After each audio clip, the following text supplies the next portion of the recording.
Buenos días.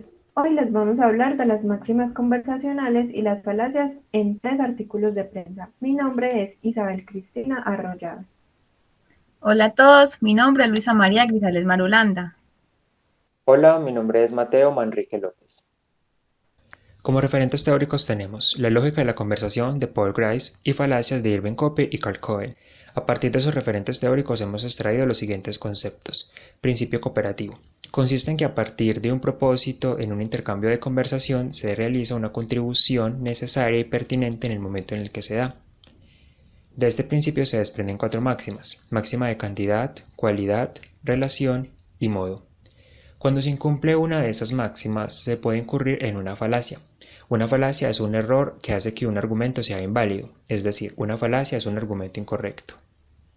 Para el siguiente análisis tuvimos en cuenta 3 artículos de prensa. El primero se titula Las rifas de Karen, que es una columna de los Danieles. El segundo se titula Hoy me retiro adolorida. Karen Audinem habló sobre su renuncia como mini-tic de la revista El País. Y la tumbaron, así se cocinó la renuncia de Karen Audinem de la revista Semana. Para dicho análisis se tuvieron en cuenta 2 dimensiones, tanto la de la redacción como la de los implicados, es decir, se tuvo en cuenta la voz del autor y la voz de las personas que interactuaban en la noticia. La primera máxima que analizaremos es la de cantidad, que tiene que ver con la cantidad de información que propicia el hablante. Y de esto se deriva un principio general, es decir, que no sea más ni menos información de la que se requiere para lograr un propósito. Para ejemplificar esto de la violación de la máxima de cantidad, observemos el siguiente fragmento extraído del periódico El País. Los autores de este episodio tienen que ser sancionados ejemplarmente. Abundan todas las evidencias que confirman el actuar ilegal de unos actores privados que se conectaron con algunos servidores públicos. Y finaliza diciendo que ella denunció estos hechos previamente. En este ejemplo, la exministra Karen Abudinen propició poca información, o más bien nula, sobre esas evidencias que abundan y que ayudan a confirmar el actuar ilegal de unos sectores privados. Este vacío de datos o de información genera en el lector una confusión y desconfianza hacia las palabras de la exministra. Relacionada con esta máxima encontramos la pendiente resbaladiza, la cual está asociada con la hipérbole, ya que exagera una causa hasta llegar a un escenario desagradable. Tenemos como ejemplo lo siguiente: los que hoy se satisfacen lanzando humillaciones en mi contra, algún día, cuando se imponga la verdad en todo su esplendor, reconocerán su error. El panorama futuro que encontramos acá es que los oponentes de Karen se arrepentirán de sus acusaciones, porque la ministra está segura que la verdad se conocerá más adelante. También tenemos la máxima de cualidad. Esta tiene que ver con la verdad y la falsedad. No decir aquello de lo que no tenemos certeza y no decir aquello que creamos que sea falso. Ejemplo. Y también se le juntan las rifas a la ministra, porque 16 de los 18 periódicos que se postularon para recibir ayudas son regionales. Fuentes cercanas a Palacio aseguran que la orden de Duque ha sido aplazar el sorteo hasta cuando fracase la moción en contra de Abudinem. Los Danieles, 2021.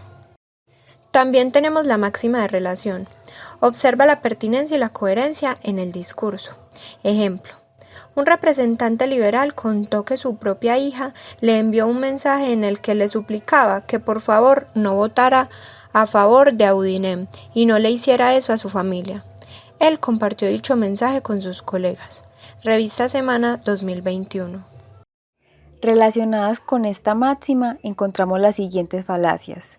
En primer lugar, ad hominem, que significa la desacreditación del otro. Acá se ataca a la persona en lugar de sus ideas. Observemos el siguiente fragmento, extraído de la revista Semana, en el que encontramos la falacia ad hominem. Decidieron acudir a los insultos y descalificaciones personales, pensando más en la campaña electoral de 2022.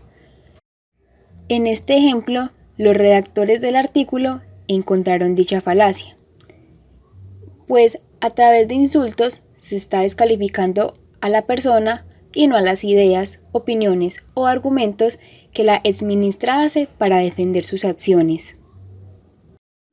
En segundo lugar, está la falacia ad baculum, es decir, la relación argumento-poder. Y acá se hace uso de la amenaza para producir la aceptación de una conclusión. Para ejemplificar esta falacia, miremos el siguiente fragmento extraído de los Danieles. A quienes protege la inviolabilidad parlamentaria, sino que exhibe una alarmante realidad paralela desde donde pretende defenderse. Los corruptos me tienen miedo. En este ejemplo, podemos observar que la exministra, a través de amenazas, busca intimidar y defenderse de todo aquel que tiene el propósito de desacreditarla.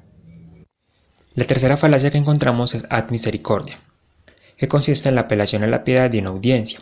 El ejemplo que tenemos es el siguiente: me retiro adolorida por las circunstancias que el país conoce, pero con la tranquilidad del deber cumplido. Procedí con honradez y transparencia.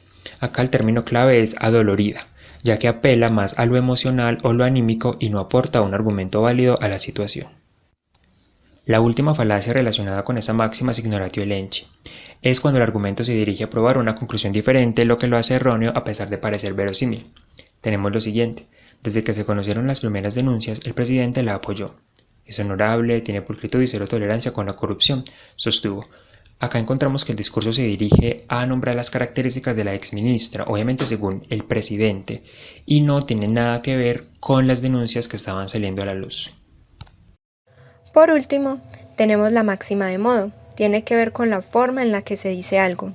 Debemos evitar la oscuridad en la expresión, evitar ambigüedad, ser breve y ser ordenado. Ejemplo: el pasado viernes, en la moción de censura en contra de la funcionaria de Duque, presenciamos un espectáculo indigno en el que rifó la democracia, la vergüenza y la cordura. Los Danieles 2021. Para finalizar, les contaremos cuáles fueron las conclusiones que sacamos de nuestro trabajo. La primera es: cuando se viola una de las máximas conversacionales, se incurre en un acto de habla indirecto, es decir, un enunciado con múltiples interpretaciones. La máxima conversacional que más se violó fue la de cualidad, y la falacia en que más incurrió fue la de ignoratio elenchi. En algunos casos se viola más de una máxima conversacional, haciendo que la información no quede del todo clara. Como última conclusión tenemos lo siguiente: las falacias, que por lo general pasan inadvertidas por el lector, se convirtieron en una imprecisión a la hora de argumentar. Hasta aquí nuestra exposición. Muchas gracias. Muchas gracias. Muchas gracias.